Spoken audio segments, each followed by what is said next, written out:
Muhammadin wa ala alihi wa ashabihi wa man tabi'ahum bi ihsanin ila yaumiddin.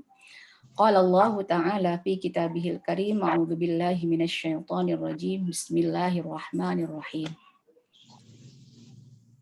Ya ayyuhalladzina amanu qu anfusakum wa ahlikum nara wa quduhan nas wal hijaratu 'alaiha malaikatun la ya'sunallaha amrahum wa yaf'aluna ma yu'marun.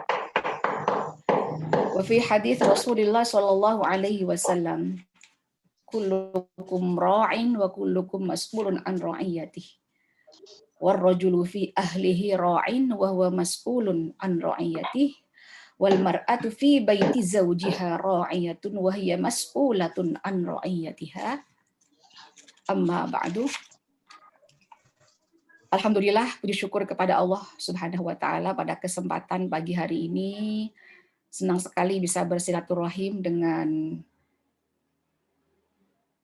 seluruh saudari-saudari saya seiman ya, yang tersebar di Solo Raya, Jawa Tengah, dan mungkin juga ada dari serta dari wilayah lain ya. Seluruhnya yang saya cintai karena Allah Subhanahu wa taala ya. Tentu saja di kesempatan ini saya mengucapkan terima kasih ya, yang sebesar-besarnya kepada para jajaran Salimah di PW Salimah Jawa Tengah ya. Juga mungkin ada pengurus di PD Salimah Sukoharjo ya, dan mobil khusus Ibu Sri Zulaifah ya, dan beserta jajarannya ya selaku pengurus KSPPS Kosumacita Mandiri Sukoharjo, beserta seluruh anggota dari KSPPS Kosumacita Mandiri ya, dan juga seluruh yang hadir pada kesempatan pagi hari ini ya. Semoga Allah Subhanahu wa taala menjadikan acara ini ya acara yang penuh dengan keberkahan, kita bisa mendapatkan ilmu yang bermanfaat, dan juga Allah iringkan ini semua sebagai bagian dari wasilah kita untuk mendapatkan hidayah Allah Subhanahu wa taala, sehingga kehidupan kita ini di mana tepatnya saat ini sudah memasuki bulan Sya'ban dan kita akan masuki Ramadan, semoga ini juga akan menambah bekal kita menuju Ramadan dalam rangka untuk meningkatkan keimanan dan meningkatkan takwa kita kepada Allah Subhanahu wa taala. Peserta webinar yang dirahmati Allah Subhanahu wa taala, pada kesempatan ini saya diminta untuk menyampaikan materi terkait dengan bagaimana peran kaum perempuan ya, dalam mengelola ekonomi keluarga ya, khususnya di masa pandemi yang memang masih masih belum tadi ya beranjak dari negeri kita khususnya ya. Walaupun barangkali di Jakarta khususnya yang selama ini sering menjadi daerah merah ya. Ya alhamdulillah sudah mulai menurun, walaupun memang masih ada juga ya beberapa kasus-kasus yang kemudian yang mereka juga tertimpa pandemi COVID-19 ya. Semoga Allah Subhanahu wa taala segera memberikan perlindungan kepada kita semua dan keluarga kita ya dimanapun kita berada, seluruh kaum muslim dan muslimah dimanapun berada ya, karena pandemi ada pandemi global.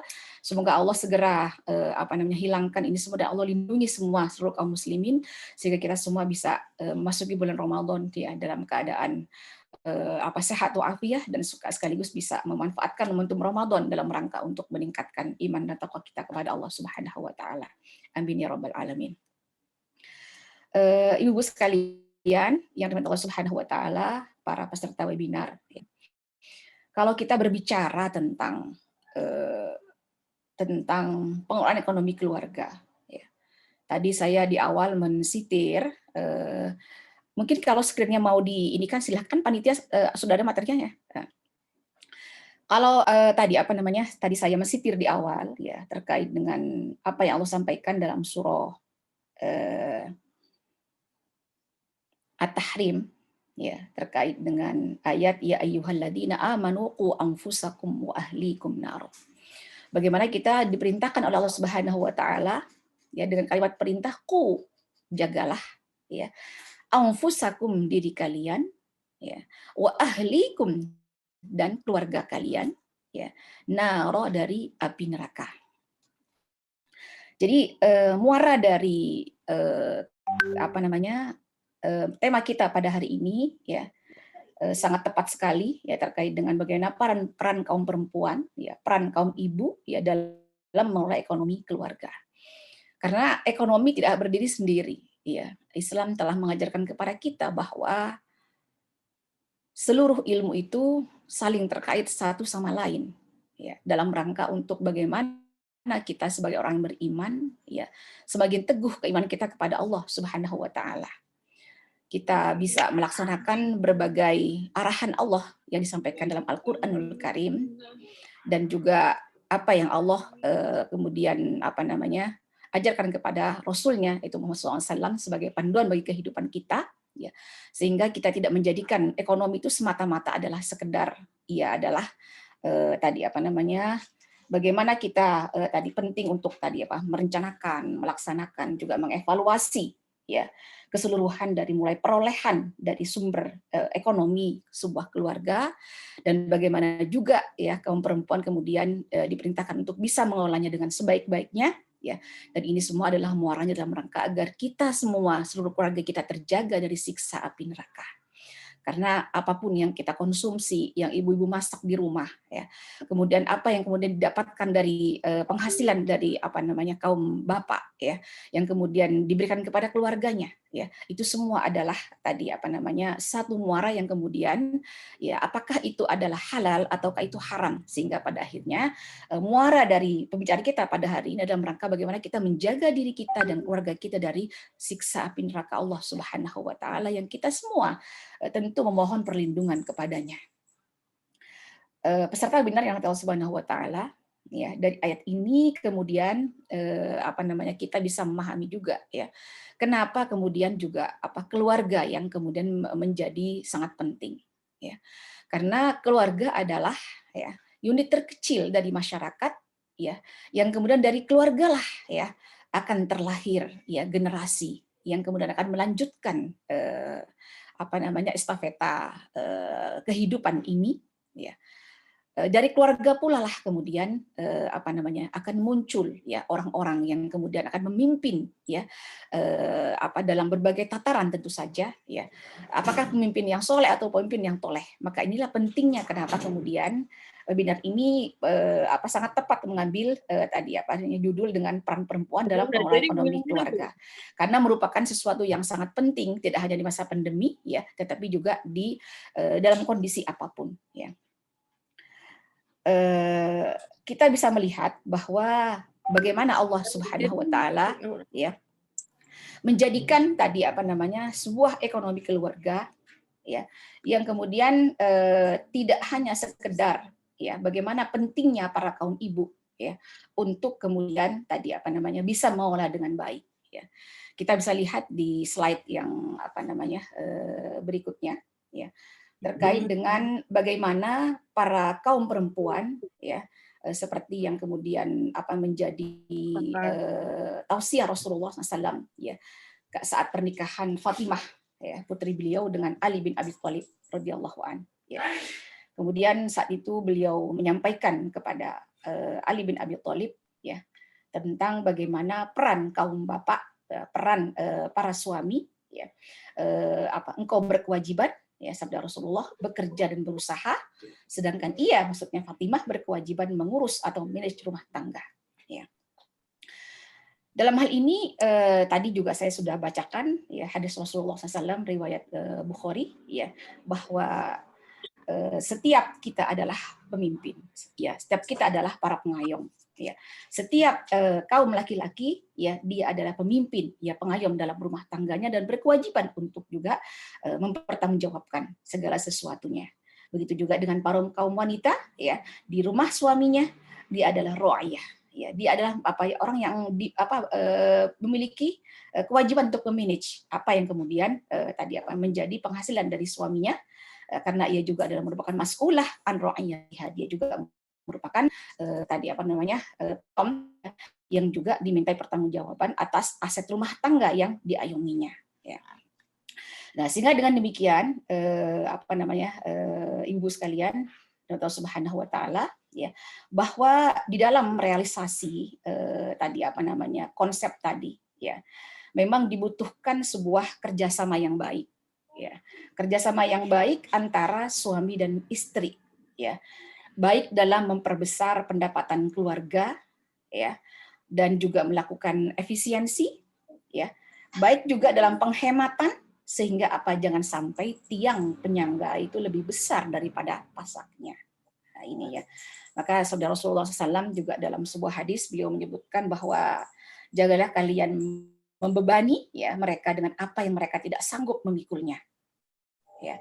Jika kalian harus membebani mereka di luar kemampuan mereka, bantulah mereka. Nah, ini terkait dengan masa pandemi ya, di mana banyak ya juga apa namanya dari apa namanya kaum bapak yang kemudian semula mungkin bekerja dengan baik ya. Mungkin kita merasakan betapa di sektor-sektor seperti apa namanya informal, betapa banyak mereka yang kemudian terpuruk ya dari kondisi yang semula mereka berkecukupan menjadi kondisi yang berkekurangan. Disinilah kemudian pentingnya ya bagi kaum laki-laki yaitu kaum perempuan dan dengan kaum perempuan maksudnya pasutri pasangan suami istri ya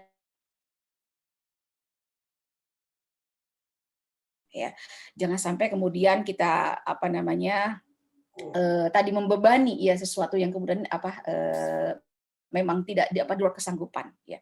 Dan satu sisi ya kita melihat bahwa kondisi pandemi ini tidak semata-mata kemudian kondisi buruk yang kemudian kita juga harus tadi mengambil ibaroh di dalamnya ya dengan sikap positif kita ya agar apa ya tadi ya di balik kesulitan itu ya di balik kemudian permasalahan yang dihadapi akan muncul keberkahan yang sangat banyak ya. Saya ambil contoh ya kalau tadi soal keluarga Allah Subhanahu wa taala juga tadi menyampaikan ayatnya kepada kita bahwa Allah menjadikan dua keluarga yaitu ala Ibrahim wa ala Imran 'alal alamin. Allah menjadikan apa namanya istofa ya, menjadikan tadi apa namanya mengambil buat kita semua ya memilih ya dua keluarga Ibrahim dan keluarga apa namanya Ali Imran ya, dua keluarga jadikan sebuah contoh ya. Kita melihat ya kalau memikirkan pandemi ya. Kita bisa melihat ya karena kalimat Ali Imran ya itu adalah tadi apa namanya ada dua ya pemaknaannya. Pertama ia adalah keluarga Imran yang kemudian melahirkan tadi apa namanya Maryam sebagai ibunda Isa Al-Masih ya. Ada Ali Imran yaitu yang kemudian sebagai tadi apa namanya melahirkan kemudian Nabi Allah Musa alaihissalam. Ya. Kita bisa melihat kisah bagaimana dalam Al-Qasas ya ayat ke-12 kalau tidak salah itu ya. Bagaimana Allah Subhanahu wa taala menjadikan kondisi krisis yang kemudian dialami saat itu bukan bahkan tidak hanya pandemi ya. Tetapi kita melihat sisi bagaimana sebuah apa namanya saat itu kita tapi kalau wabah bagaimana yang akhirnya memutuskan untuk tadi ya membunuh para anak laki-laki mereka ya dan kemudian wanastahyi nisa'ahum dan membiarkan anak yang berat dengan pandemi yang kita alami pada hari ini ya. Tetapi kita lihat bagaimana keluarga Imran ya yaitu tadi bagaimana ketika mereka melahirkan Musa alaihissalam di tengah kondisi apa namanya tadi penguasa saat itu yaitu Fir'aun memutuskan untuk membunuh semua anak laki-laki yang lahir pada saat itu ya yang kemudian dengan izin Allah Subhanahu wa taala ya Allah menjadikan ini takdir yang kemudian kita bisa mengambil pelajaran yang sangat banyak ya yang tentu saja kita mengetahui bagaimana Allah kemudian menyelamatkan bayi apa namanya Musa ya kemudian dihanyutkan ke sungai Nil kemudian ternyata tadi sampai ke tadi istana dari Fir'aun yang kemudian kita ketahui kemudian diselamatkan ya dan kemudian begitu Allah menempatkan rasa kasih sayang begitu besar kepada Aisyah ya kepada istri Fir'aun yang kemudian sampai pada akhirnya ya tadi ya ini yang menggambarkan kondisi pandemi yang kemudian tadi saya katakan bahwa di balik musibah, di balik kesulitan, di balik permasalahan akan ada banyak keberkahan. Sepanjang kita sebagai orang-orang yang beriman kepada Allah Subhanahu wa taala ya, tetap mendahulukan husnudzon kepada Allah. Nah, ini ya. Kita perhatikan di ayat tersebut, wa haramna 'alaihil maradhi'a min qabl. Ya. Bagaimana ketika tadi apa namanya Firaun berusaha untuk tadi apa namanya membunuh ya Musa ya. Kemudian bagaimana apa namanya rasa kasih sayang yang begitu besar ya pada diri Aisyah istri Firaun ya.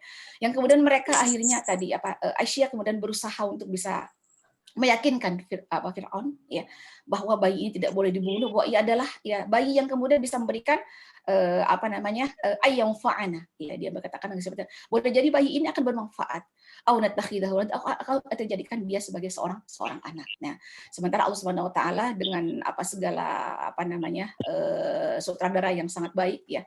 Kemudian menjadikan keluarga ini wahum la yash'urun, tidak merasakan bahwa itu adalah skenario Allah Subhanahu wa taala yang bermain di balik semua ini.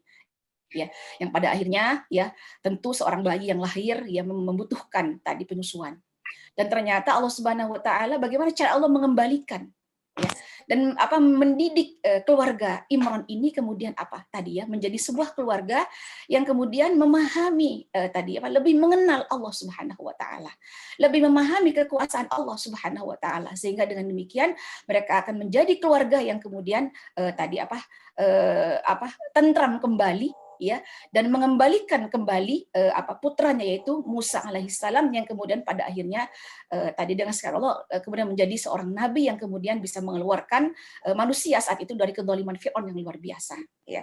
Nah kemudian Allah SWT menyampaikan wa harramna alaihil maradhi, bahkan Allah haramkan, Allah cegah ya bayi Musa ini untuk maradhi ya, karena sebelumnya memang tadi banyak orang yang mau menyusui ya, tetapi kemudian Allah waharramna alaihi, Allah yang mengharamkan, Allah yang membuat Nabi Musa enggan ya kemudian menyusu kepada puting ibu-ibu yang ditawarkan ya kecuali kepada ibundanya sendiri, dalam rangka bagaimana Allah kemudian menjadikan janjinya itu adalah janji yang benar. Nah, sehingga keluarga ini menjadi keluarga yang kemudian betul-betul mereka meyakini betul tentang pertolongan Allah Subhanahu wa taala ya. Jadi tadi kalimatnya saya teruskan wa haramna alaihil maradhi'a min qabl, bagaimana Allah mengharamkan, mencegah ya bayi Musa ini menyusu ya sebelumnya itu kepada siapa? Kepada semua perempuan yang tawarkan, yang mereka sudah menawarkan diri untuk menyusui bayi Musa. Tetapi apa yang terjadi? Faqalat hal adullukum ala ahli baiti yakfulunahu lakum wa hum lahu nasihun. Ya. Tapi Allah Subhanahu wa taala kemudian ya menjadikan bagaimana peran perempuan di dalamnya ya, yaitu kakaknya Musa yang perempuan ya yang kemudian dia mengatakan ya kepada keluarga istana dengan mengatakan hal adullukum, maukah kalian aku tunjukkan ala ahli baiti yakfuluna, kepada sebuah keluarga yang keluarga itu ya bisa menjaga ya, bisa mengkafalahi, bisa memberikan air susu ya yang juga kemudian bisa memelihara bayi ini ya, dan itu semua mereka akan bekerja bersama dengan kalian. Nah, di balik kesulitan tadi bagaimana Allah Subhanahu wa taala menjadikan keberkahan pada keluarga Nabi Allah Musa alaihissalam ya, yang kemudian bagaimana di balik kesulitan bayinya dikembalikan, lalu kemudian dia mendapatkan juga upah dari dari menyusui bayinya. Masya Allah, luar biasa. Ini yang saya katakan bahwa di balik sebuah musibah, di balik permasalahan yang terjadi, bahkan juga COVID pandemi 19 ini, ya boleh jadi Allah Subhanahu Wa Taala ya tadi memberikan keberkahan yang begitu banyak sepanjang kita meyakini pertolongan Allah Subhanahu Wa Taala. Sepanjang kita bersikap positif ya terhadap terhadap Allah. Kemudian kita menjadi orang-orang pribadi yang jujur dan tanggung jawab ya terhadap apa yang kemudian menjadi amanah dari Allah Subhanahu wa taala, baik amanah berupa keturunan ya maupun juga amanah berupa harta yang dimiliki. Jadi ini pentingnya tadi bagaimana Allah Subhanahu wa taala menjadikan keluarga ini kemudian mendapatkan kebahagiaan luar biasa, bayinya kembali dengan selamat dan dia juga rasa rindunya bisa terobati, lalu kemudian mereka menjadi orang yang kemudian terhormat di mata kerajaan. Kenapa? Karena menjadi tadi keluarga yang menyusui gitu ya, anak yang kemudian dipungut oleh raja saat itu, lalu kemudian mereka mendapatkan upah ya dari bagaimana mereka menyusui anaknya sendiri. Masya Allah, luar biasa. Ini yang kemudian tadi bagaimana kita sebagai sebuah keluarga ya menatap masa pandemi ini ya, kemudian bagaimana kita berusaha para kaum perempuan bersama ta'awun bersama dengan para ayah, para kaum bapak ya, untuk mengelola ekonomi keluarga kita ya, sehingga mendapatkan keberkahan ya. Teman-teman sekalian dan ibu-ibu sekalian, mohon maaf saya bicaranya tidak terlalu terpaku ke slide karena waktunya disampaikan hanya 30 menit ya. Jadi supaya kita semua bisa mendapatkan satu muara pembicaraan yang kemudian tadi ya bisa selesai gitu seperti itu ya slide-nya. Ya. Baik para peserta webinar yang Allah Subhanahu wa taala. Ada suara-suara ya. Suara-suara. Mungkin ada yang operasi ini halal. Oh iya. Ya, mungkin audionya ada yang dari peserta agar tidak mengganggu yang lain. Ya. Baik, saya lanjutkan ya. Bahwa tadi ya dari pengelolaan ekonomi keluarga ini mungkin ke depan tadi ya slide-nya ya. Dari ekonomi keluarga ini teman-teman sekalian, bahwa bagaimana kita berbicara tentang masalah pengelolaan. Ya.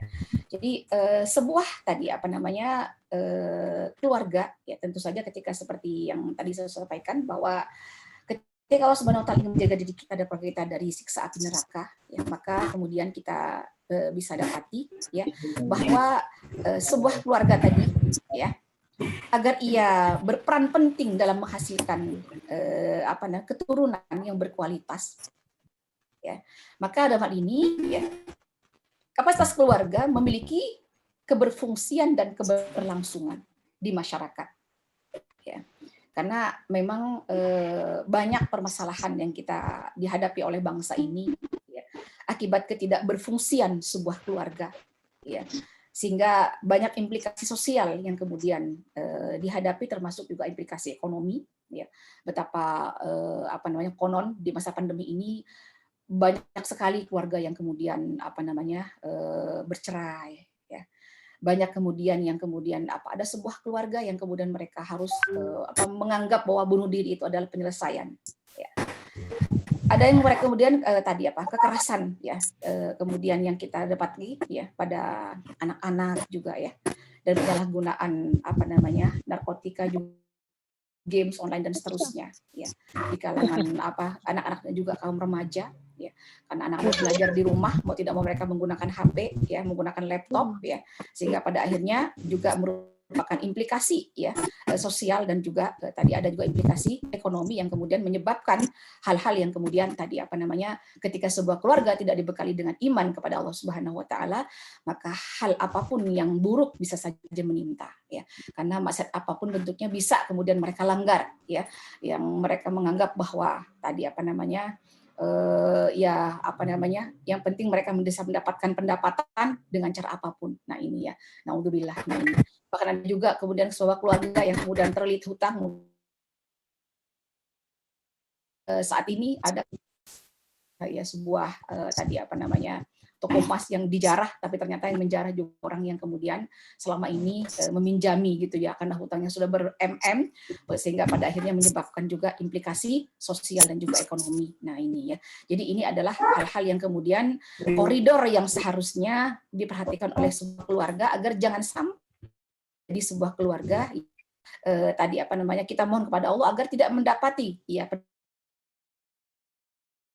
kita ya, jangan dari tubuh kita kemudian ada daging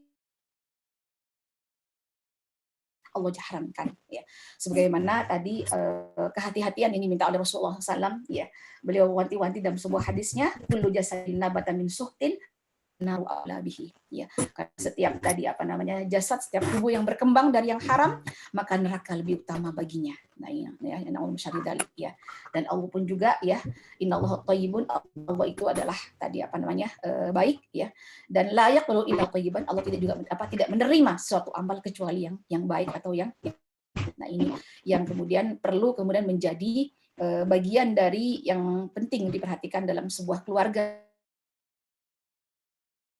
tadi. Haram kemudian menjadi halal. Nah, ini ya. Ya, kemudian juga Rasulullah menyebutkan sungguhnya yang kotor itu tidak bisa menghapus yang kotor. Ya, jadi innal khabitha la yamhul khabith. Ya, ya, jadi tidak bisa. Tetap Allah meminta kepada kita sesuatu yang halal. Maka tadi sangat penting bagi sebuah keluarga, bagaimana sebuah keluarga yang berkahan bisa pandemi, berbagai kesulitan yang kemudian dihadapi dalam sebuah keluarga ya, yaitu tadi dengan penuh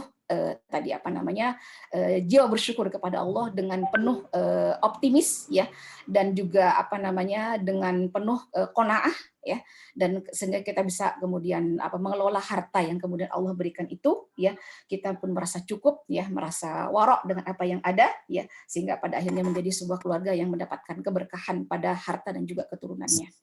Ya, masa peserta webinar yang dimaksud Allah Subhanahu wa taala ya. Di sini ada slide yang ada di sini ada terkait dengan prinsip pengelolaan harta ya. Jadi pengelolaan harta itu ini saya sampaikan ada ta'awun ya. Ada ta'awun antara istri dan suami dalam hal pendapatan ya, menambah pendapatan keluarga ya. Ada juga ta'awun ya dalam pengelolaan harta ya. Dalam pengelolaan harta itu membutuhkan dua hal. Ya, pertama memiliki kemampuan atau kompetensi. Ya. Jadi bagaimana seorang istri ya juga perlu dibekali ya dengan kompetensi untuk bisa mengelola harta ya. Jadi insya Allah webinar ini sangat penting buat kita seluruh keluarga ya. Bagaimana kita meningkatkan kompetensi ya, dan juga paling tidak bagaimana para anggota dari KSPPS Kosuma ini ya, mereka dibekali juga dengan manajemen pengelolaan ekonomi keluarga ya, yang bisa lebih baik ke depannya untuk pengelolaannya, supaya mudah-mudahan nanti para anggotanya bisa menyimpan sebagian dari hartanya ya lebih banyak lagi, sehingga lebih meningkat lagi. Karena kalau tadi Masya Allah ya ada peningkatan ya, dari sebelumnya 70 juta tadi ada 90 juta ya kalau tidak salah ya, itu seperti itu. Ini bagian dari, saya rasa ada bagian dari keberkahan dari Allah Subhanahu wa taala ya. Karena alhamdulillah KSPS ini dikelola dengan sebaik-baiknya ya, tadi sudah diperlihatkan bagaimana dari pengurusnya yang kemudian mereka sudah tersertifikasi, dan juga bagaimana juga ada dewan syariahnya ya, di dalamnya yang juga ada anggota yang kemudian mereka juga amanah juga dengan harta yang kemudian dititipkan, maupun harta juga yang dikelola, dan juga harta yang didapatkan dari laba, dan juga tadi bagaimana mereka mempercayakan hartanya mereka itu untuk dititipkan sebagai bagian dari jual ta'awun kepada keluarga yang lain yang barangkali membutuhkan di masa pandemi ini, sehingga jangan sampai kemudian terlilit hutang ya di perbankan. Kalau di KSPPS Konsumain tentu saja saya yakin ya, karena dikelola sesuai dengan konsep syariah, insya Allah semuanya penuh dengan keberkahan ya. Kemudian yang kedua, memiliki kepantasan atau integritas dalam mengelola aset ya, sehingga bagaimana ketika seorang istri ya tidak memiliki kemampuan mengelola harta ini, para suami bisa mengajarkan para istri ya, itu ya. Ketika para suami barangkali berkurang ya pendapatannya karena pandemi ini, istri pun juga bisa memberikan bantuan. Nah, itu kepada suami. Nah, ini adalah konsep yang bisa dijalankan dalam sebuah rumah tangga, dalam rangka untuk pengelolaan ekonomi keluarga ya. Lalu kemudian kita bisa lihat di slide berikutnya lagi ya, bagaimana Allah Subhanahu wa taala yang menjadikan keberkahan pada harta dalam sebuah rumah tangga ya, agar ekonomi keluarganya kemudian berjalan dengan stabil ya. Kalaupun barangkali ada sebuah pengurangan dari pendapatan, itu tidak membuatkan kolaps ya, maka kita penting memperhatikan hal berikut. Pertama ya, bagaimana sebuah harta itu menjadi berkah ya. Allah sampaikan dalam surah Al-A'raf ayat 96, walau anna ahlal qura amanu wattaqau la fatahna 'alaihim barakatin minas sama'i wal ardh walakin kadzabu fa akhadnahum bima kanu yaksibun ya. Bagaimana Allah memberikan kepada kita ya penguatan ya, jika sebuah keluarga ya, sebuah masyarakat ya, mereka ini semua beriman kepada Allah Subhanahu wa taala, bertakwa kepada Allah Maka Allah Subhanahu wa taala tidak akan pernah membiarkan mereka sendiri. Tapi Allah akan kuatkan mereka, ya. Dengan apa? Dengan la fatahna alaihim darakatim minas sama'i wal ardh. Allah akan buka keberkahan. Tidak hanya di dunia, tetapi apa? Keberkahan itu datangnya dari minas sama'i wal ardh, dari langit dan dari bumi Allah Subhanahu wa taala. Ya. Dan bagaimana juga Allah kuatkan ya dalam surah Al-Maidah ayat 66 ya. Walau annahum aqamut tawrata wal injila wa ma unzila ilaihim min rabbihim la akalu min fawqihim wa min tahti arjulihim. Ya. Bagaimana Allah kemudian akan menguatkan ya sebuah keluarga ya ketika anggota keluarga itu mereka menegakkan kalimat Allah Subhanahu wa taala. Ya, menegakkan apa yang kemudian ada dalam Al-Qur'anul Karim, nama unzila ilaihim min rabbihim ya. Mereka menegakkan nilai-nilai Al-Qur'an yang datang dari Allah Subhanahu wa taala. Maka Allah menjanjikan kepada mereka la akalu min fawqihim wa min tahti arjulihim. Allah menjanjikan kepada mereka bahwa Allah akan berikan kepada mereka itu makanan ya. Dari mana makanan itu? Min fawqihim wa min tahti arjulihim, dari atas mereka dan juga sampai dari bawah kaki mereka. Insya Allah ya, luar biasa ya. Ya ketika tadi ya kata Allah Subhanahu wa taala, syaratnya apa? Ketika sebuah keluarga itu menjalankan nilai-nilai Al-Qur'anul Karim. Ya.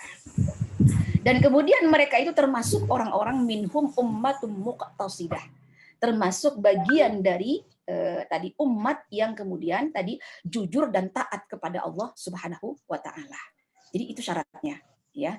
Jadi mereka menjalankan perintah Allah, nilai karim ditegakkan dan kemudian mereka berlaku jujur dan taat. Ini berarti juga sekaligus berlaku dalam apa? Dalam sebuah keluarga dan juga bisa berlaku dalam sebuah tadi masyarakat ya. Dan berlaku juga dalam sebuah institusi ya, seperti koperasi ini, seperti Kosuma. Nah, ini seperti itu ya. Jadi itu syarat yang kemudian bisa diraih ya oleh sebuah keluarga maupun juga masyarakat dan juga tadi koperasi dan juga mungkin institusi yang lain. Nah, itu seperti itu ya. Dan kemudian di antara keberkahan yang didapatkan ya, maka ya tadi ya ketika sebuah keluarga ya mereka juga punya kewajiban ya. Tidak hanya kepada keluarga ya, kepada istri dan anaknya ya, tapi mereka berkewajiban juga memberikan nafkah kepada kedua orang tua. Nah, ini ya, ini juga bagian dari bagaimana ketika Allah mau mendatangkan keberkahan ya bagi sebuah keluarga, sehingga Allah menjadikan mereka keluarga yang bisa mengelola ekonominya dengan sebaik-baiknya ya. Allah sampaikan dalam surah Al-Baqarah 215 ya terkait dengan yas'alunaka madza yunfiqun ya, akan bertanya kepadamu ya terkait dengan masalah tadi yang namanya nafkah ya. Maka kemudian Allah memberikan kepada kita jawabannya, qul ma anfaqtum min khairin falil walidaini wal aqrabin ya. Katakan kepada mereka, ma anfaqtum, apa saja yang kalian nafkahkan ya. Maka itu semua falil walidain ya, maka sebuah keluarga berkewajiban ya memberikan sebagian dari harta yang dimiliki agar berkah, yaitu apa? Memberikan apa yang telah menjadi hak orang tua kita ya, kewajiban kepada orang tua.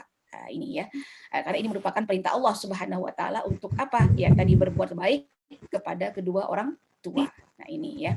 Bahkan orang tua itu boleh makan dari harta anaknya ya secara ma'ruf ya. Dan anak tidak boleh memakan harta kedua orang tuanya tanpa seizin dari kedua orang tuanya ya. Slide-nya sebelum itu belum sampai di situ ya, masih berkewajiban kepada orang tua ya.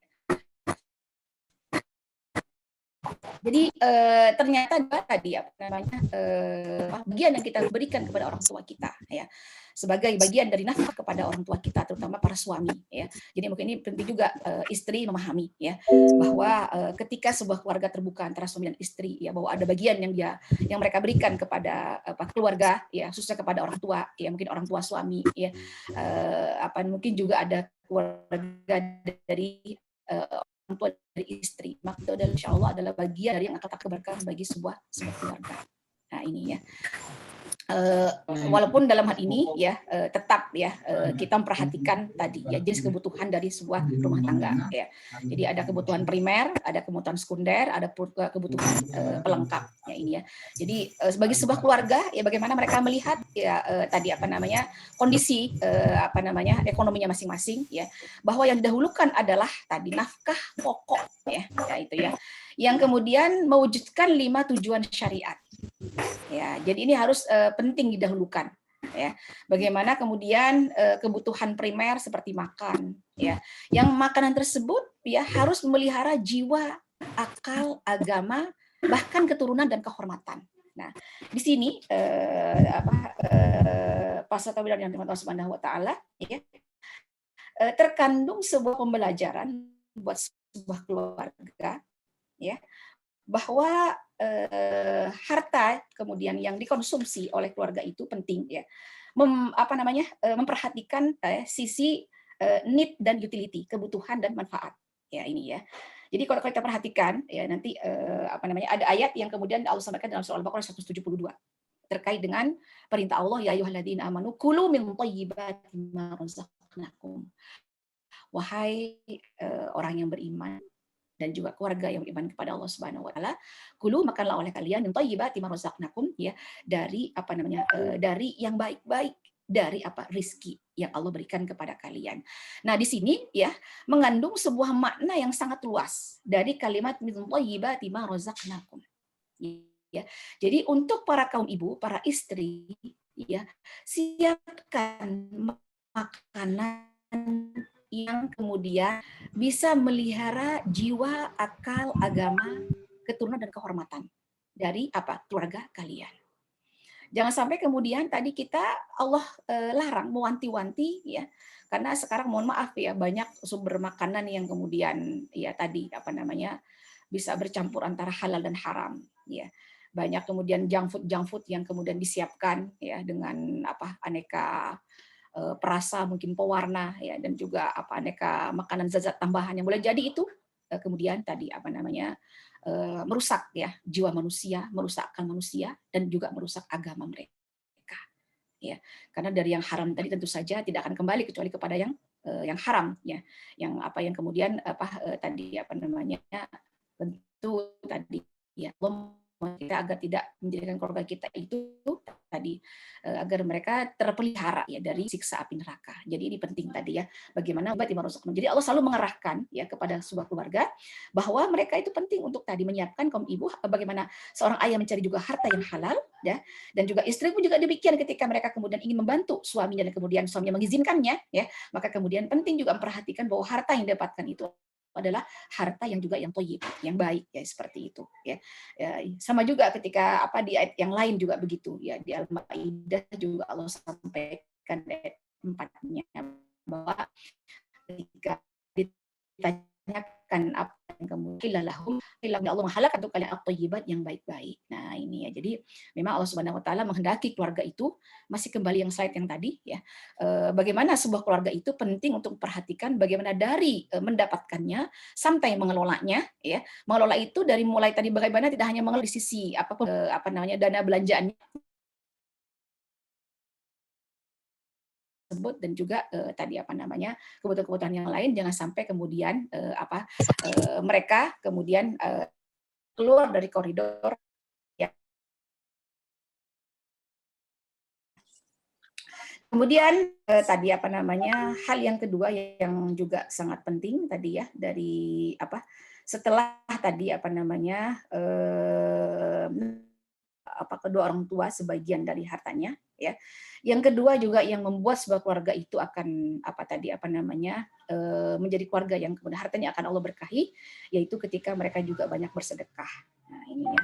Jadi bersedekah itu ya sebagaimana Allah sampaikan dalam surah As-Saba ayat 39, wa ma anfaqtum min syai', apapun yang kalian infakkan ya dari harta yang kalian miliki, fahuwa yukhlifu, maka dia Allah yang akan memberikan ganti ya. Jadi pasti Allah akan mengganti. Tidak mungkin orang ada orang yang bersedekah miskin, tidak ada ya. Walaupun nanti dalam bersedekah juga tidak boleh kemudian bersikap berlebihan, ya. Ini ya. Sehingga pada akhirnya bagaimana kita tetap boleh bersedekah, ya, dan dianjurkan bersedekah, tetapi bersedekah itu juga tidak boleh kemudian melanggar unsur-unsur yang lain, tidak boleh israf di dalamnya. Nah ini ya. Jadi Allah akan berikan ganti, ini yang harus diyakini pada sebuah keluarga, sehingga apa harta yang dimiliki itu menjadi berkah ini ya. Dan kita juga sudah mengetahui bahwa bagaimana para malaikat Allah Subhanahu wa taala senantiasa juga mendoakan ya kan para mereka yang kemudian berinfak ya setiap harinya ya dengan berdoa Allahumma a'ti mumsikan talafa ya. Allahumma a'ti munfiqan khalafa. Jadi bagaimana malaikat berdoa kepada Allah Subhanahu wa taala, berikanlah ganti kepada orang yang berinfak. Nah, itu ya. Nah, kemudian yang sisi ketiga adalah bagaimana sebuah keluarga juga penting menabung. Nah, ini tentu kita memahami bagaimana kisah di masa Nabi Allah Yusuf alaihissalam ya kan, terjadi sampai 7 tahun. Nah itu ya.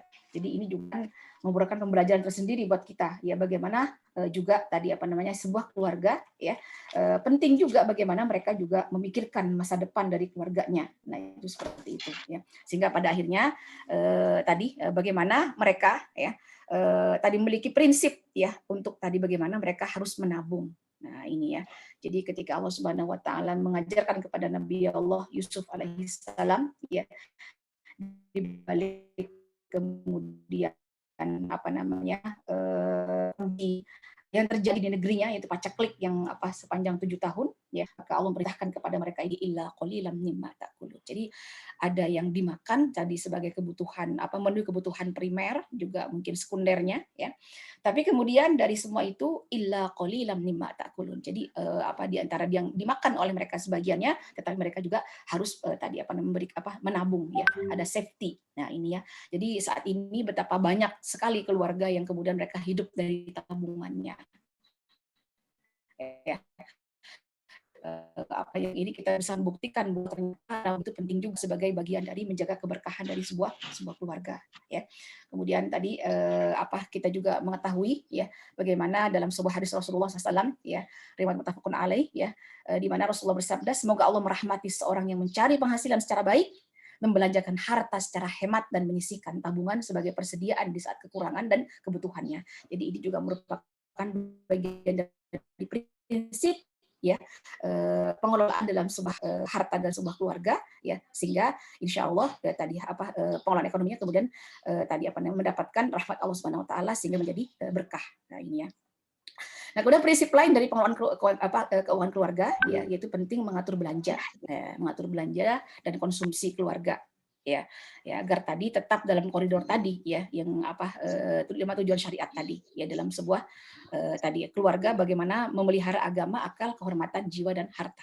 Nah ini kemudian berikutnya adalah hemat dan ekonomis ya, sebenarnya juga sabda Rasulullah SAW ya, bahwa tidak akan jatuh miskin orang yang berhemat. Jadi orang hemat itu nggak akan jatuh miskin, seperti itu ya.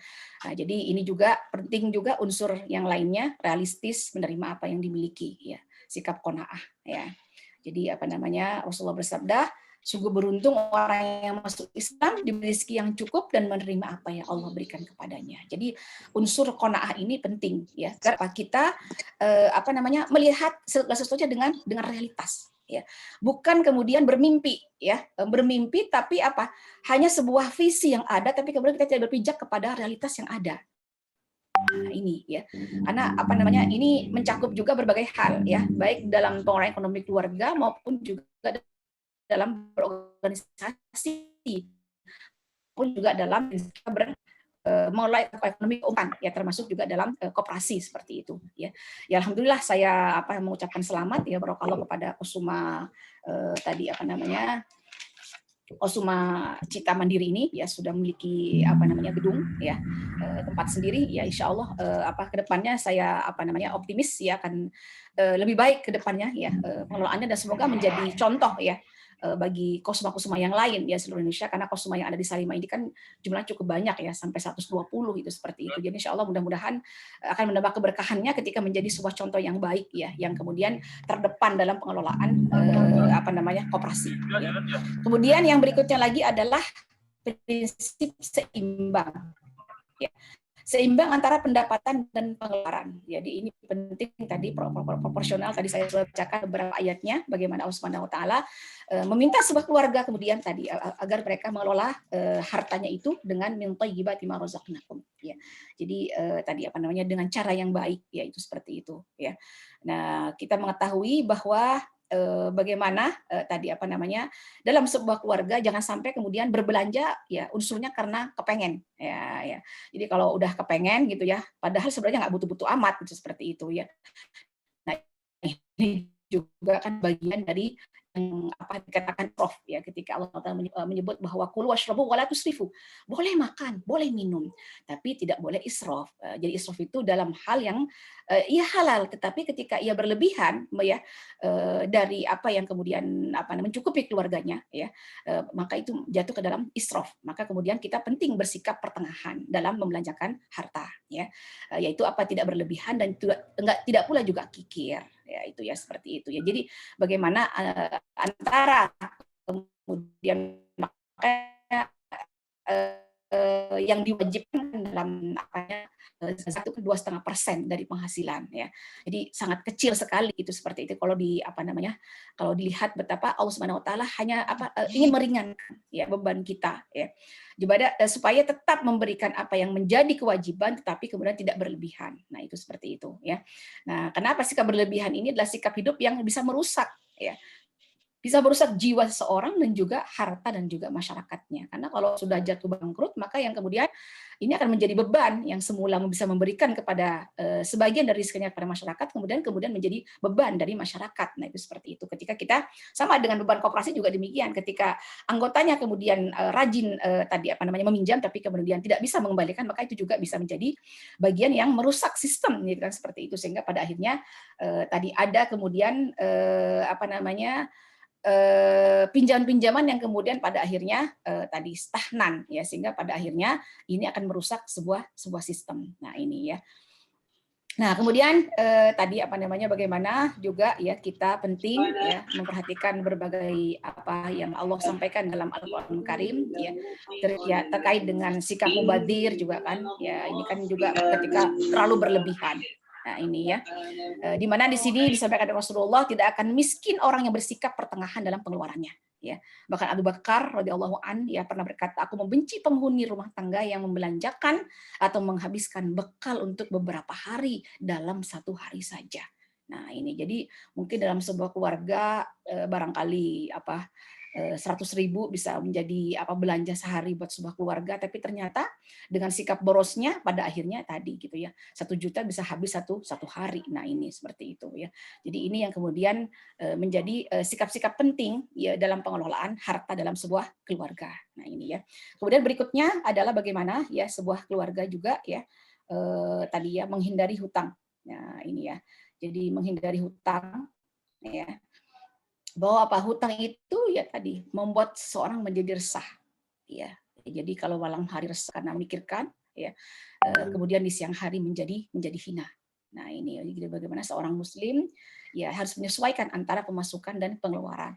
Nah ini ya, dan berinfak pun juga sama tadi tidak boleh melebihi kemampuan ya dan pemasukannya. Nah ini karena termasuk jatuh kepada sikap israf tadi. Nah karena masih banyak juga kan sebuah keluarga sampai kemudian apa namanya begitu terkesima gitu ya, menginginkan mereka bisa berinfak banyak sampai menjual rumahnya, sementara rumahnya hanya satu. Nah ini tidak boleh dilakukan seperti ini, seperti itu ya. Jadi, karena itu termasuk bagian dari israf berlebihan yang kemudian bisa menjadi tercela. Nah ini ya, ya waktunya ya. Iya, ya baik kalau begitu ya. Kemudian yang berikutnya lagi bagaimana sebuah keluarga juga ya apa namanya meningkatkan pendapatan ekonomi. Mungkin tidak semua slide saja, nanti saya percepat saja ya.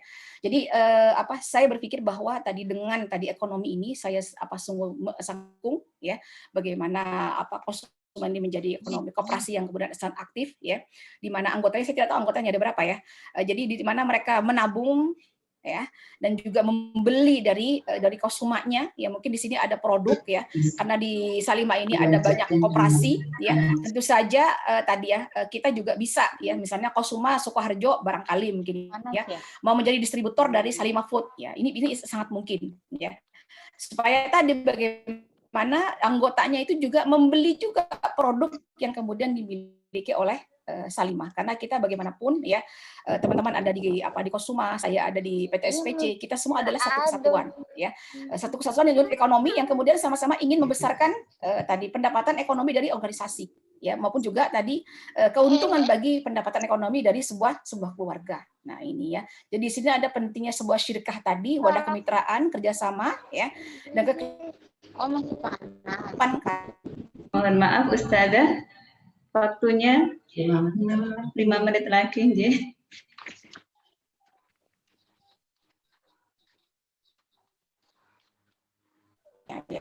Jadi insya Allah motivasi dari ekonominya itu adalah ya tadi dalam rangka untuk memperoleh hasil kerja sendiri ya, dalam rangka karena Allah Subhanahu Wa Taala, maka insya Allah Allah akan berikan keberkahan di balik motivasi bisnisan tersebut. Nah ini seperti itu ya. Jadi ya seperti yang ada di slide ini, bagaimana keberkahan sebuah bisnis itu ya, sebuah kegiatan ekonomi itu ya tidak hanya bisa mendatangkan keuntungan, tetapi bisa mendapatkan derajat seseorang dan mendapatkan ampunan dari Allah Subhanahu Wa Taala, bahkan rahmat Allah ya kepada sebuah keluarga dan juga institusi dakwah maupun juga bagi organisasi. Nah ini ya, dan bagaimana Allah menjadikan saudara sedekah itu ya sebagai bagian dari kita mendapatkan ampunan Allah Subhanahu Wa Taala dan pahala yang sangat besar ya, bisa menolong orang lain ya, meningkatkan manfaat diri kita dari harta yang kita miliki yang sebagiannya dititipkan lewat koperasi sehingga pada akhirnya dikelola dengan baik dan kita bisa mendapatkan juga keuntungan yang bisa menjadi keberkahan ya pendapatan bagi sebuah keluarga. Nah ini ya, insya Allah demikian yang saya sampaikan, karena waktu juga ya mohon maaf, maka tadi saya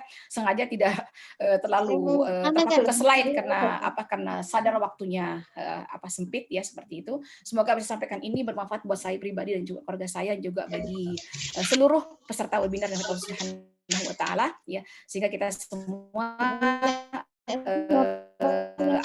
Allah berikan keberkahan juga mengelola koperasinya ya Kosuma ini dan juga koperasi-koperasi Kosuma yang lainnya ya, semoga menjadi tadi sebuah contoh yang baik ya, dan Allah berikan kekuatan untuk bisa mengelola dengan profesional sehingga mendatangkan keberkahan bagi diri kita, keluarga kita, dan juga bagi dakwah ya secara keseluruhan. Allah alam bisawab ya. Mohon lahir batin, jangan hal kurang berkenan ya. Walafu minkum. Assalamualaikum warahmatullahi wabarakatuh. Waalaikumsalam warahmatullahi wabarakatuh. Terima kasih sudah pemaparan materinya. Untuk berikutnya langsung kita sesi tanya jawab, dan ini sudah ada beberapa pertanyaan yang masuk di kolom chat. Sambil nanti kalau ada yang ingin menyampaikan secara langsung dipersilahkan mengklik tombol raise hand ya, untuk nanti host bisa mengatur membuka mic-nya. Namun sambil kita menunggu, saya akan membacakan beberapa pertanyaan yang sudah masuk di kolom chat. Ada 6 ya. Nanti mungkin bisa langsung dijawab oleh Ustadzah. Ya. Yang pertama dari Ibu Tias di Sukoharjo, bagaimana cara supaya keluarga lebih dekat dengan Al-Quran di masa pandemi, menjadikan anak lebih senang dengan HP daripada Al-Quran, kadang diingatkan marah begitu. Ini kemudian yang kedua, langsung 2 pertanyaan dulu. Dari Ibu Giarni dari Kosuma Karanganyar.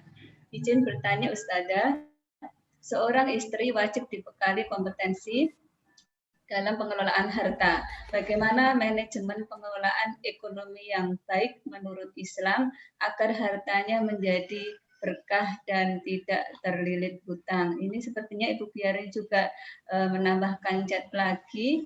Mohon penjelasannya, manakah yang harus didahulukan antara kebutuhan anak dengan melunasi hutang? Oke, silakan bisa dijawab dulu, Ustazah. Ya, baik. Ya, tadi pertama Ibu Tias ya, terkait dengan bagaimana sebuah keluarga agar lebih dekat kepada Al-Quran ya. Ya, Mbak Tias ya. Jadi memang kondisi COVID ini yang kemudian menjadikan anak-anak kita lebih dekat dengan HP gitu ya. memang sebuah tantangan bagi sebuah keluarga. Jadi bagaimana kita sebagai seorang ibu tetap menjalankan sebuah disiplin ya, karena kita di rumah ya kan harus bagaimana menata waktu ya diri kita dan juga anak-anak kita yang sedang sekolah. Karena saya juga punya anak yang masih SD ya. Anak masih SD, ada juga yang masih kuliah, bahkan kuliah 4 ya, yang paling kecil SD ya, seperti itu ya. Saya juga merasakan ya ketika anak-anak ya. Nah, yang kemudian tips yang kemudian saya jalankan selama ini ya, tadi bagaimana kita tetap menerapkan ya aturan main ya. Jadi aturan main itu harus tetap diterapkan, kapan ia boleh pegang HP ya, kapan kemudian, karena pegang HP untuk kepentingan belajar mungkin kalau pagi gitu ya, mereka ini ya untuk kegiatan belajar ya, kapan kemudian mungkin juga ada juga guru ya kan, sering juga kan guru di luar jam sekolah itu kan mereka memberikan tugas kepada anak-anak kita ya kan, seperti itu, karena kan semua tugas adanya di rumah kan itu ya. Nah, tetap kita kemudian ada waktu bagaimana anak kita kemudian mereka harus dekat dengan Al-Quran. Nah, ini ya. Nah, pendekatan ini barangkali polanya akan berbeda-beda sesuai dengan mungkin usia anak-anak kita ya, seperti itu ya. Jadi kalau mereka memang masih di usia bermain, maka tadi jadikan barangkali mungkin media seperti mendongeng ya. Karena pendekatan kepada Quran itu kan tentu sangat banyak, dari mulai bagaimana mereka belajar makhraj huruf, bagaimana mereka mulai belajar melancarkan bacaan Al-Qur'annya, bagaimana cara mereka barangkali di step berikutnya lagi menghafal Al-Qur'an, menambah hafalannya, mengulang hafalan Al-Qur'annya ya. Dan bagaimana mereka juga memahami inti dari Al-Qur'an. Nah, dengan mendongeng ini juga bisa menjadi bagian dari cara yang dilakukan oleh orang tua ya kan, untuk bagaimana mereka memahami isi dari Al-Qur'an Karim. Ya, jadi tidak perlu banyak ayat ya. Jadi memang orang tua memang dituntut untuk bagaimana mempelajari terlebih dahulu ya kan, sehingga terutama ayat-ayat yang kemudian buat anak-anak tertarik gitu ya, seperti kisah-kisah ya, mungkin kita bisa ceritakan tentang bagaimana kisah Qorun menjadi harta karun misalnya, itu seperti itu ya. Mungkin dengan bahasa kita kepada anak-anak kita itu juga bisa menjadi bagian bagaimana mereka juga tetap mendapatkan pembelajaran dan pendekatan kepada Al-Qur'an Karim. Nah, itu ya. Menghafal juga demikian ya. Kalau saya juga menghafal selama ini juga tergantung ya pada sebuah keluarga. Ada yang keluarga juga yang kemudian menerapkan seperti misalnya karena dulu saudara kita juga seperti itu ya. Ini pro kontra, ada yang orang yang mau seperti itu, ada yang tidak ya. Kalau saya ada juga saya menerapkan bertambahnya satu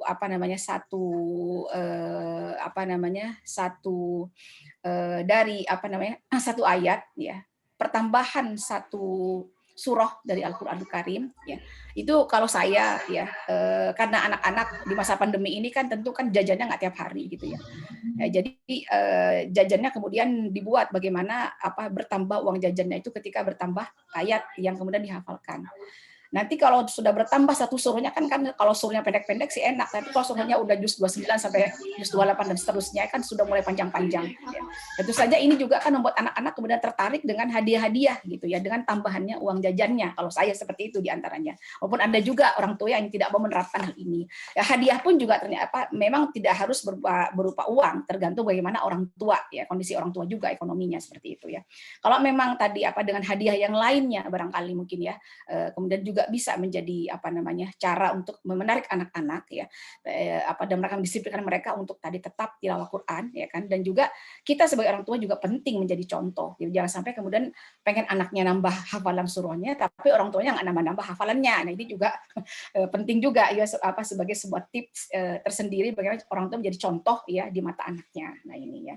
Jadi insya Allah mudah-mudahan ini sebagai bagian dari disiplin terhadap pegang HP, kapan tidak boleh pegang HP, kapan kemudian mereka harus tilawah Quran dan seterusnya. Jadi penting untuk dibuat schedule ya dalam sebuah keluarga ya. Kemudian untuk Bu Giarni ya, terkait dengan tadi manajemen keuangan ya. Tadi sudah disampaikan di slide ya bahwa agar supaya sebuah keluarga tidak sampai terjatuh kepada hutang. Tadi ya, dalam kita berinfak ya, tidak boleh kita melebihi kapasitas atau kemampuan sebuah keluarga. Nah, itu seperti itu. Jadi penting bagaimana sebuah keluarga tadi apa namanya melihat sejauh mana sih pendapatnya, karena kalau keluarga itu beda-beda ya. Ada yang kemudian keluarga yang memang mereka mendapatkan gaji setiap bulannya. Ada sebuah keluarga yang memang mereka tidak berdasarkan list gaji, itu seperti itu. Memang mungkin keluarga di sektor informal ya, dan lainnya itu seperti itu ya. Jadi ini juga penting sebuah keluarga memahami berapa sih pendapatan setiap bulan, kan seperti itu ya. Sehingga pada akhirnya bagaimana apa tadi ya, kita mengelola harta kita itu ya tadi gitu ya, persentase kalau memang dirasa cukup kebutuhan primer sekundernya itu ya kan, untuk pangan dan juga untuk pakaian ya, misalnya gitu ya, dengan tadi apa namanya seperempat dari hartanya ya, kemudian seperempatnya lagi misalnya untuk unsur tadi apa pendidikan ya, kemudian seperempatnya lagi misalnya untuk tadi apa namanya menabung misalnya seperti itu, maka kemudian bisa diterapkan demikian polanya seperti itu ya. Sehingga ada sebagian memang, maka tadi di ayat tadi itu kan dikatakan illa qalilam mimma takulun. Jadi yang dimakan itu bagian yang dia sedikit ya. Dan kemudian tadi apa namanya, tadi juga ada perkataan dari Umar radhiyallahu anhu bahwa tadi apa namanya tidak mungkin ya sebuah keluarga ya yang berada dalam sebuah kesulitan tadi dalam kondisi pandemi itu ya, mereka akan sampai jatuh miskin karena mereka tadi apa namanya mengikatkan tali ikat pinggangnya itu yang menjadikan separuh dari hartanya itu diberikan kepada orang lain. Maksudnya apa? Berbagi gitu, seperti itu ya. Jadi walaupun kita di masa sulit seperti pandemi saat ini, ya penting juga untuk tetap bisa berbagi sebagian dari harta yang kita miliki seperti itu. Karena mereka tidak akan jatuh ke dalam kemiskinan karena mereka berbagi dengan orang lain. Nah, ini seperti itu ya. Sehingga tadi apa dibuat tadi ya pola seperti itu ya. Apa namanya? Tadi ada bagian yang disisihkan untuk menabung, ada bagian yang kemudian disisihkan untuk berinfak, ada sebagian yang kemudian disisihkan untuk kepentingan tadi apa namanya ekonomi keluarga, baik kebutuhan primer maupun juga kebutuhan sekunder ya. Nah, kemudian kalau terkait dengan apa tadi yang kedua saya lupa ya, melunasi hutang tadi ya, antara kebutuhan anak dengan melunasi hutang. Nah, ya. Jadi melunasi hutang memang banyak ayat yang terkait ya dalam Al-Qur'an ya, seperti yang Allah sebutkan dalam Al-Baqarah itu kan apa namanya terkait dengan apa namanya sebelum ayat yang terpanjang sebelum 282 itu kan, bagaimana Allah Subhanahu wa taala satu sisi ya hutang itu harus didahulukan untuk membayarnya ya, karena bagaimanapun hutang itu tetap akan menjadi hutang ya, apa bagi seseorang ya. Dan kemudian tadi apa namanya bagaimana hutang itu ya di 282 tercatat dengan baik, dan bagaimana juga ya kan ketika seorang yang kemudian berhutang itu kemudian ketika ia belum sampai kepada kondisi di mana ia bisa memenuhi hutangnya ya, karena kondisi ekonomi mungkin seperti pandemi saat ini kan betapa banyak ya bank-bank mungkin juga termasuk Kosuma ya mungkin mendapati sebuah keluarga yang pada akhirnya awalnya lancar gitu ya bayar hutang, tapi karena pandemi gitu ya tidak ada penghasilan yang kemudian apa bisa dijadikan sebagian dari untuk bisa memenuhi pembayaran hutangnya, maka ini boleh ada penundaan. Nah, itu seperti itu ya. Jadi apa wa in kana usrah jadi ketika mereka menemui sebuah usrah, sebuah kesulitan, fanadhur maka tunggulah sampai mereka itu menemui tadi apa namanya kondisi kemudahan. Nah, itu ya. Jadi walaupun hutang tetap harus dilunasi ketika memang jadi penting jujur ya kalau buat saya begini. Karena kemarin apa saya juga pernah mengalami juga seperti itu masa pandemi ya.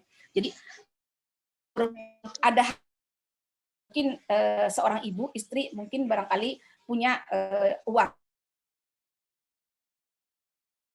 habis ya. Nah, dalam hal ini istri juga penting untuk tadi apa membuka kesempatan kepada suami untuk bisa membantu mereka ya. Supaya apa bisa melunasi hutang. Kalau memang masih mungkin untuk melunasi hutangnya bisa kita segerakan. Nah, itu seperti itu. Kalau tidak ya tadi memang kalau ekonominya sulit, maka kemudian ya kalau anak kita kemudian lebih penting ya kebutuhan yang primer dulu yang dahulukan seperti itu. Maka tadi berlaku ayat tadi ya wa in kana dua usrah, ketika dalam kondisi kesulitan maka aldhiro ila maisarah, maka tunggu sampai kemudian ia berkelapangan untuk bisa membayarkan hutangnya. Nah, ini ya. Nah, itu seperti itu ya. Itu jawab saya sampaikan ya. Ya, terima kasih Ustadzah. Berikutnya pertanyaan dari Ibu Dewi dari PD Tangerang. Assalamualaikum. Ada PD Tangerang. Iya. Waalaikumsalam. Alhamdulillah ini ada dari luar Solo Raya. Ya, banyak sekali alhamdulillah. Dari Ibu Dewi, Assalamualaikum Ibu, saya mau tanya, saya punya usaha konveksi tapi berhenti karena modal. Selama ini kita bilang bank syariah, tapi saya kadang ragu-ragu apakah saya terlibat riba. Soalnya kedepannya saya masih butuh pinjaman modal. Nah, berikutnya juga ada pertanyaan yang sejenis dari Ibu Sriwijayanti, PP Sukoharjo. Ketika kita menabung tentu juga berharap ada penambahan. Boleh dan sahkah saat kita berharap seperti itu, halal atau tidak? Ini monggo Ustazah. Ya, yang namanya menabung, maksudnya pengertiannya nitip di koperasi, tentu kan koperasi ini institusi ya, wadah di mana kita bisa menabung sebagian dari harta kita ya. Ada sisi di mana tadi kita juga ada harapan ya. Suatu saat misalnya membutuhkan bisa juga meminjam dari koperasi itu. Nah, itu ya. Dan juga ada juga kesempatan ya di mana ketika dana yang ditabung itu kemudian dikelola dengan baik ya, maka insya Allah juga bisa mendapatkan keuntungan dari yang ditabung. Nah, itu sah-sah saja ya secara syariat ya, karena memang tadi bagaimana keaktifan sebuah koperasi itu memang dalam rangka untuk bagaimana memang ada kegiatan di sana, ada menabung, ada juga kegiatan di mana kita juga bisa meminjam, ada kegiatan di mana kita juga ada sebuah kerjasama ya kan, bagaimana antara orang yang kemudian menitipkan hartanya itu kemudian mereka juga ada satu sisi orang lain juga kemudian yang kemudian bisa mengelolanya gitu ya, supaya menjadi harta yang kemudian bisa menghasilkan, itu seperti itu ya. Boleh, karena memang orang menanam modal itu kan biasanya memang diantaranya adalah ingin mendapatkan keuntungan dari harta yang dikelola, walaupun ada tetap unsur yang kemudian ta'awun ya, menolong orang lain tetap harus didahulukan ya, supaya tadi ada keberkahan yang kita dapatkan dari itu semua. Nah, itu ya. Itu dari kalau tadi konveksi ya, kekurangan modal tadi ya, yang Mbak Dewi yang Tangerang gitu ya. Halo? Tadi apa? Ya, saya yang agak pertama lupa tadi tentang konveksi. Peminjaman, yang kedua tentang yang ke bank. Ya, secara syariah Ustazah. Untuk tadi pinjaman, kalau memang itu syariah, insya Allah dia kita kan di pemerintah kita ada DSN ya, Dewan Syariah Nasional ya.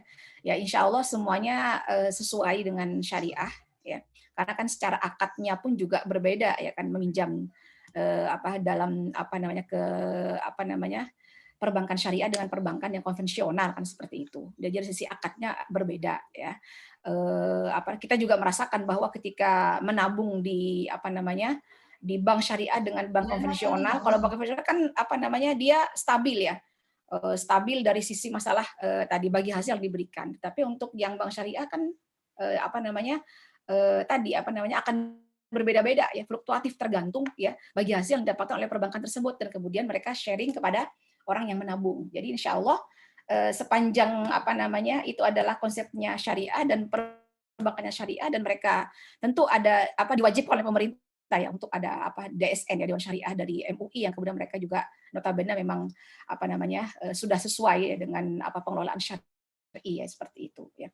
Walaupun tadi kalau untuk tadi bisnis memang sih gitu ya, sebaiknya modal itu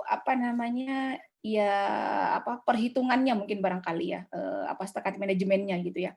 Jangan sampai terlalu besar meminjam sementara kemudian kita belum bisa kemudian mengelola dengan baik. Nah, ini penting juga gitu ya. Jadi lebih baik gini, kalau dulu saya pernah baca dari bukunya Pak Tung gitu ya, Pak Tung Desa Muaringin gitu ya, yang beliau kan memberikan saran gitu ya. Ya, kalau bagusnya sih modal itu tidak meminjam, tapi kalau terpaksa meminjam, maka pinjamlah kemudian tadi dari yang syariah, yang kemudian tadi minjamnya itu tidak terlalu besar ya, sehingga kita bisa memprediksi gitu ya, apakah kita bisa kelola dana ini dengan sebaik-baiknya sehingga pada akhirnya kemudian mampu membayarkan ya. Tentu dibuatkan BP-nya gitu ya, break even point-nya kapan, seperti itu, apa yang kemudian barang apa, jasa apa, dan seterusnya, sehingga pada akhirnya kita tadi bisa kemudian tadi memastikan bahwa BEP itu sesuai dengan waktu yang kemudian kita sudah rencanakan, walaupun boleh jadi ya mengalami sebuah kondisi tertentu pilot seperti itu mungkin dengan pandemi seperti ini itu ya, tetapi itu kan tidak terlalu mungkin ada kebangkrutan yang memang kan dalam dalam syariah juga kan ada posisi gharimin seperti itu. Kalau orang itu memang terlilit hutang karena kebangkrutan itu kan bisa juga mereka juga dibantu ya dengan dana infak sedekah seperti itu, atau dengan zakat ya seperti itu ya. Itu kelebihan prinsip syariah ya. Jadi ketika seorang kemudian meminjam kepada yang bank syariah, insya Allah akan berbeda perlakuannya dengan bank konvensional itu seperti itu, yang sampai kemudian mereka bisa mengambil apapun yang dimiliki sebagai agunan seperti itu dari harta yang kemudian ini kan karena mereka kan riba seperti itu. Sementara kalau dalam syariah kan tidak seperti itu prinsipnya. Ada unsur ta'awun yang saya ketahui ya, yang tetap diterapkan oleh perbankan syariah ya. Begitu Mbak Dewi dari Tangerang. Ya, silakan. Ya, cukup ya. Ustazah, karena ini waktunya sudah jam 11 ya. Sedangkan pertanyaan masih cukup banyak. Misalkan kami meminta Ustazah untuk nanti menjawab melalui tertulis ataupun voice note yang akan baik insya Allah. Gitu saja, ya. Nanti disampaikan saja ya. Barangkali ada closing statement sebentar Ustazah. Intisari tadi dari